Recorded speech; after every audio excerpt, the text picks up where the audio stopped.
Get ready for a wild adventure in the Pride Lands, because today we re-dive in deep into one of my favorite Lion Guard episodes, Bunga and the King. This one is packed with action, laughs, and a surprisingly heartfelt lesson about what it truly means to be a family. So, the story kicks off on a seemingly normal day. The Lion Guard is just chilling, doing their thing, when suddenly the ground starts shaking. A massive sinkhole opens up, right under Kion and his dad, Simba. Talk about bad timing. They both tumble into the darkness below, and just like that, the king of the Pride Lands is trapped. Of course, the rest of the Lion Guard immediately springs into action. Fuli, with her super speed, zips off to get help. Oh no, the keenest of sight, flies high above to map out the underground tunnels.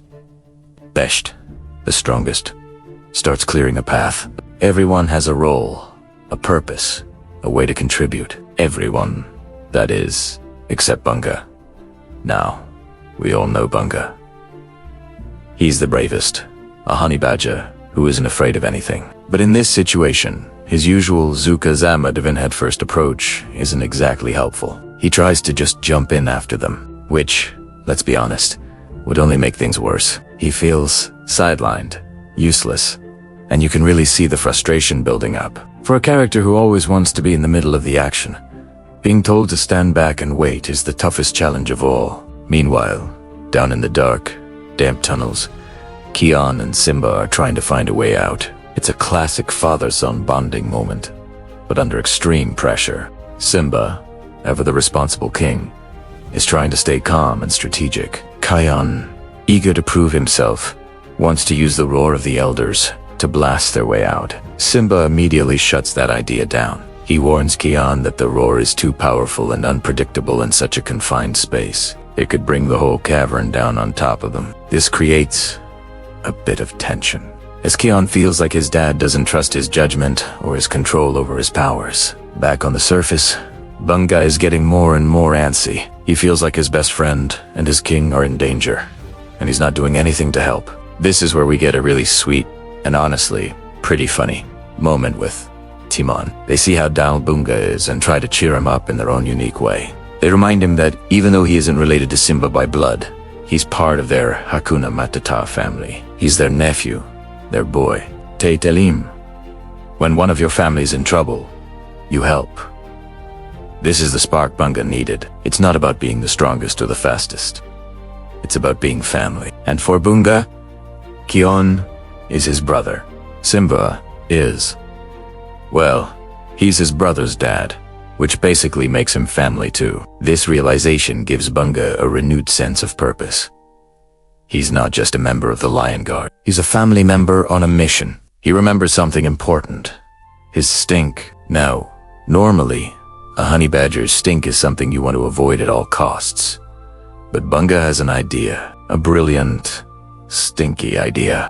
He knows that his unique scent can travel through the underground tunnels. If he lets out a powerful blast, Kion and Simba might be able to follow the smell to an exit. So, Bunga positions himself at a different opening and lets it rip. It's a truly heroic moment, in the most Bunga way possible. Down below, Kion and Simba are at a dead end, when suddenly, a familiar, pungent aroma fills the air. Kion immediately recognizes it.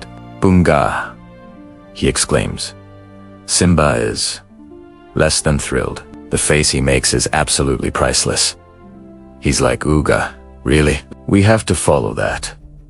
But Kion knows his best friend. He trusts that Bunga has a plan. Following the scent, they navigate the maze-like tunnels. This is where Simba starts to see things from Kion's perspective. He sees how Kion's trust in his friend is unwavering. He sees the cleverness behind Bunga's unconventional solution. It's a moment of growth for Simba as a father and a leader. He realizes that sometimes the best solutions don't come from a king's command, but from the unique talents of every member of the community.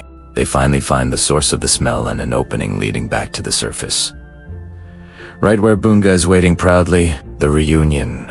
It's amazing. Kion is overjoyed, and even Simba has to admit that Bunga's stinky plan saved the day. He gives Bunga a nod of respect, a king acknowledging the bravery of one of his most unique subjects. But the danger isn't over yet. As they're celebrating, the ground starts to crumble again. The sinkhole is getting bigger. The rest of the lion guard arrives just in time. Fuli helps guide the other animals away from the unstable ground. Besht uses his strength to create a safe path. And now, Kayan knows exactly what he needs to do. With his father's approval this time, Kayan climbs to a safe vantage point. He understands the danger, but he also understands his own power. He takes a deep breath and lets out a controlled, precise roar of the elders. Instead of causing a cavern, the roar strategically collapses the weakest parts of the tunnel system, stabilizing the ground and preventing the sinkhole from spreading any further. It's a masterful display of power and control. Simba looks on, filled with pride. He sees not just a cub, but a true leader who has learned to wield his power with wisdom and restraint. A trusts Kayan, and Kayan has proven that trust is well placed. The episode wraps up with the whole team together, safe and sound. Bunga gets the hero celebration he deserves. Simba thanks him personally, calling him brave and clever, which means the world to Bunga. The final lesson is clear. Every member of the team, and every member of the family, has something valuable to contribute. It might be strength, it might be speed, it might be sight, or it might just be a really, really powerful stink. What matters is that they all work together, trust each other, and never give up on one another. It beautifully reinforces the theme of Hakuna Matata as not just a carefree motto, but a deep, familial bond. Bunga and the King shows us that family isn't just about who you're related to. It's about who has your back, no matter what. What's darker and more complex than you might think. Let's travel back in time. While your older brother is literally named King, right from the start, the odds were stacked against Taka. He was the second son, forever living in the shadow of the glorious Mufasa, being the heir, was always by his side. He was the golden child in every sense of the word. And then there was Taka.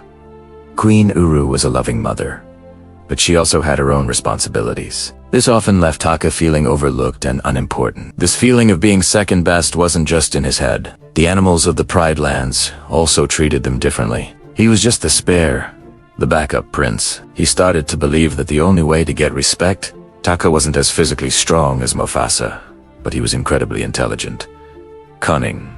Even he knew he couldn't beat his brother in a fair fight. So, he started using his mind. He began to associate with the shadier characters of the Pride Lands, the ones who lived on the fringes of society, the hyenas. Specifically, he befriended a trio of young hyenas you might recognize: Shenzi, Bonze, and Ed. They were outcasts, hoosed like him. They understood what it felt like to be looked down upon, to be considered worthless. They shared his hunger for power and respect, and they didn't care about the circle of life. In their company, Taka didn't feel like dirt. He felt powerful. He felt seen. This is where the story takes a dark turn. Taka, driven by jealousy and a desire to prove his own worth, hatched a plan. He wanted to make Mufasa look weak and foolish in front of their father. He told Mufasa about a water buffalo named Boma, who was refusing to share a waterhole, a crucial resource during a terrible drought. Taka framed it as a challenge. He goaded Mufasa, telling him that a true king should be able to handle such a problem on his own, without their father's help. Mufasa, ever eager to prove himself a worthy heir, fell right into the trap. He went to confront Boma alone. But Taka had already manipulated the situation. He had whispered to Boma that Mufasa was coming to take the waterhole by force, a direct challenge to Boma's authority over his herd. So when Mufasa arrived, Boma wasn't willing to talk. He was ready for a fight. The situation escalated quickly, and Boma charged. Mufasa, though strong, was overwhelmed by the massive, angry buffalo, seeing his plan go terribly wrong.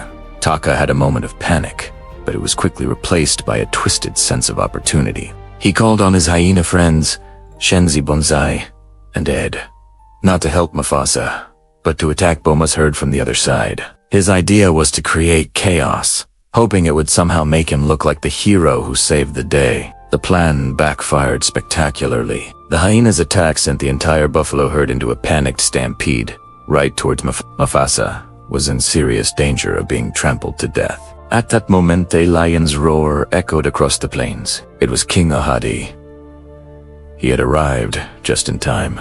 But the chaos was too great, even for him. As the buffalo stampeded, one of them, in a desperate attempt to escape the hyenas, slashed out with its horns. It wasn't Mufasa who was hit, it was Taka. The horns raked across his face, leaving a deep, bleeding gash over his eye. The pain was immense, but the emotional wound was even deeper. His plan to humiliate Mufasa had ended with his own injury and Mufasa being saved by their father, once again looking like the victim. After Ahadi and the other lions managed to control the stampede, the truth came out. Rafiki, the wise mandrill, had seen Taka with the hyenas and understood his treacherous plan. The confrontation with his father was brutal. Ahadi wasn't just disappointed, he was furious. He saw the darkness and jealousy in Taka's heart, but the most cutting remark came from Taka himself. As he looked at his reflection in a pool of water, seeing the wound that would forever mark him, he declared that he would no longer be called Taka.